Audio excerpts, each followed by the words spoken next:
রাজধানীর লেকগুলোর সৌন্দর্য বর্ধন, বর্জ্য অপসারণ এবং ডেঙ্গু প্রতিরোধে সমন্বিত উদ্যোগে মাঠে নেমেছে সরকারের একাধিক মন্ত্রণালয় ও সংশ্লিষ্ট সংস্থা। সকালে হাতিরঝিল পরিদর্শনে এসে স্থানীয় সরকার প্রতিমন্ত্রী জানান, ঢাকা রেস্টুরেন্ট ও বেজমেন্টগুলোতে ধারণার চেয়েও বেশি ডেঙ্গুর লার্ভা পাওয়া যাচ্ছে। বলেন, জনগণ সচেতন হলেই ডেঙ্গু মোকাবেলা সম্ভব। অন্যদিকে গণপূর্ত প্রতিমন্ত্রী জানিয়েছেন, প্রধানমন্ত্রীর নির্দেশে ঢাকাকে ক্লিন, গ্রিন ও সেফ সিটি হিসেবে গড়ে তুলতে কাজ চলছে। ঢাকার লেক ও নদীগুলো দূষণমুক্ত করতে এবং ডেঙ্গু নিয়ে সচেতনতা বাড়াতে সকালে হাতিরঝিলে পরিচ্ছন্নতা কার্যক্রম পরিচালনা করা হয়।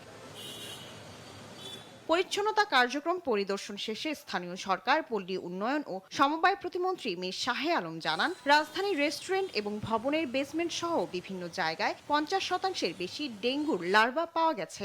ডেঙ্গু প্রতিরোধে শুধু জরিমানা নয়, জনগণের সচেতনতার উপর জোর দেন তিনি।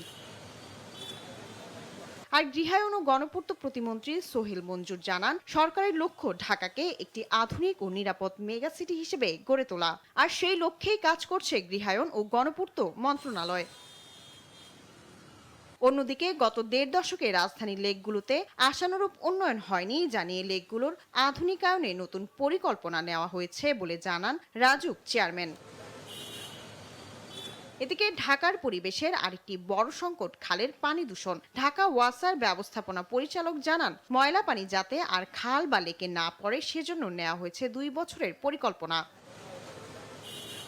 রাজধানীর লেক ও নদীগুলোকে বাঁচাতে সরকারি উদ্যোগের পাশাপাশি নগরবাসীকেও দায়িত্বশীল ভূমিকা রাখার আহ্বান জানান সংশ্লিষ্টরা।